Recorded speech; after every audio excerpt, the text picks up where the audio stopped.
Il s'agit d'une grande décision prise conformément aux articles 137 et 158 de la Constitution de la République et à l'accord politique du 5 février dernier.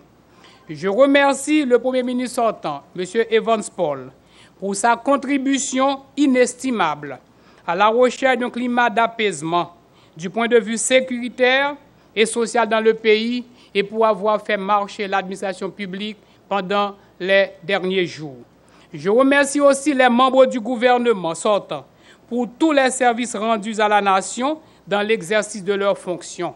Également, je remercie tous ceux et toutes celles qui sont venus participer à cette investiture, laquelle témoigne de la volonté inébranlable de la présidente de la République et de celle du Parlement d'assurer la continuité institutionnelle et la poursuite du processus électoral entamé en 2015, conformément à l'accord politique du 5 février dernier.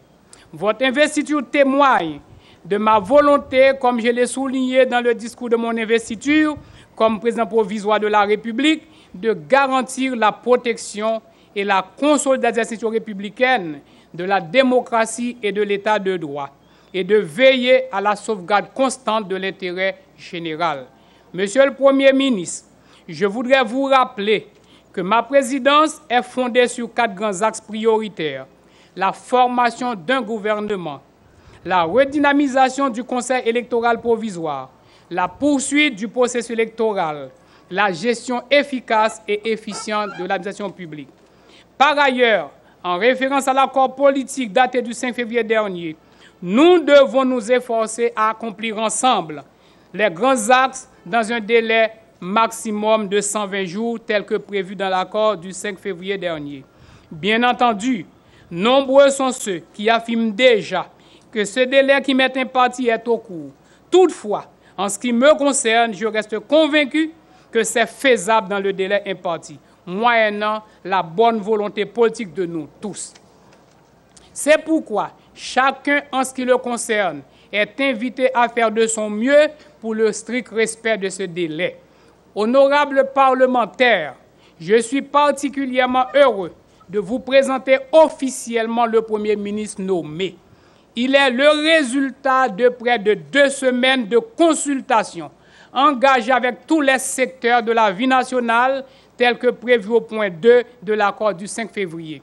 C'est l'occasion aussi pour moi de remercier publiquement tous mes compatriotes qui étaient proposés pour occuper cette fonction, les partis et organisations politiques, les blocs politiques représentés au Parlement, les organisations populaires et personnalités qui ont tous participé à ces consultations et qui nous ont aidés à faire ce choix.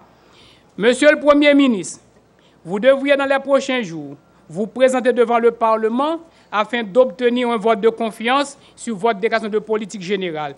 Je souhaite vivement que cette déclaration obtienne un vote favorable. Ainsi, nous devons continuer à faire preuve de dépassement de soi et à nous élever à la hauteur de notre tâche d'homme d'État. Nous devons nous situer au-delà de nos clivages politiques et idéologiques pour doter le pays d'un gouvernement tout en tenant compte du délai imparti en vue de la continuité institutionnelle et de la poursuite du processus électoral.